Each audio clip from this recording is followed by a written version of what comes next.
जनसुरक्षा कायदाविरोधी संघर्ष समिती आणि शिवसेना उद्धव बाळासाहेब ठाकरे यांच्या वतीने राज्यभरात आज जनसुरक्षा कायदाविरोधात भव्य आंदोलन करण्यात आलं।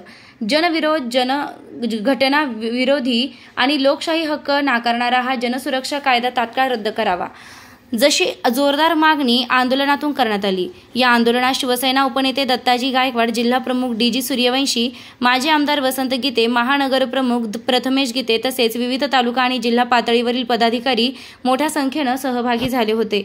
महिला आघाडीच्या पदाधिकाऱ्यांसह कार्यकर्त्यांनी घोषणाबाजी करत सरकारविरोधात संताप व्यक्त केला। जनसुरक्षा कायदा रद्द करा, लोकशाही वाचवा अशा घोषणा देत निदर्शनांना ऊर्जितावस्था दिली आहे। या आंदोलनात युवक, महिला आणि शिवसैनिकांचा उत्स्फूर्त सहभाग पाहायला मिळाला। कार्यकर्त्यांनी सरकारला इशारा दिला की जोपर्यंत जनसुरक्षा कायदा मागे घेतला जात नाही तोपर्यंत आंदोलन अधिक तीव्र करण्यात येईल। उद्धव साहेबांच्या आदेशानं संपूर्ण महाराष्ट्रामध्ये अशा स्वरूपाचं आंदोलन होत आहे। नाशिक जिल्ह्यामध्ये देखील आम्ही रस्त्यावर आलेले, त्याचं कारण असं की या ठिकाणी जो काही कायदा पारित करता की जनसुरक्षा कायदा हा खऱ्या अर्थानं लोकशाहीला अतिशय घातक कायदा आहे।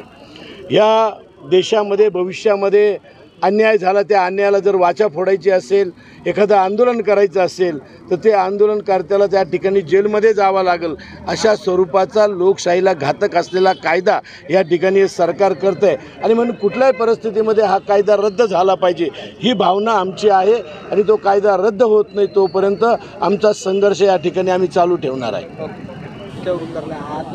जनसुरक्षा कायद्याविरोधात महाराष्ट्र कृती समिती जी तयार झालेली आहे त्या कृती समितीला आमच्या पक्षाचा पक्षप्रमुखांचा पाठिंबा आहे।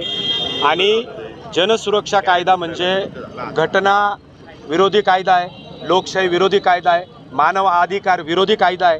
आणि म्हणून कुठलीही संघटना, जसं डॉक्टर बाबासाहेब आंबेडकरांनी सांगितलं, एकत्र या, शिका, संघटित व्हा। कुठली संघटना, कुठली संस्था कोणी स्थापन करायची नाही, त्या संस्थेचा असलेला सदस्य, त्या संस्थेला मदत करणारा व्यक्ती, याच्या विरोधी अनेक कलम या कायद्यामध्ये आहेत। आणि म्हणून खऱ्या अर्थानं लोकशाहीला हा घातक कायदा आहे, हा हुकुमशाहीकडे नेणारा कायदा आहे। आणि ठराविक लोकच हुकुमशाही, एकाधिकारशाही इथं दिसते।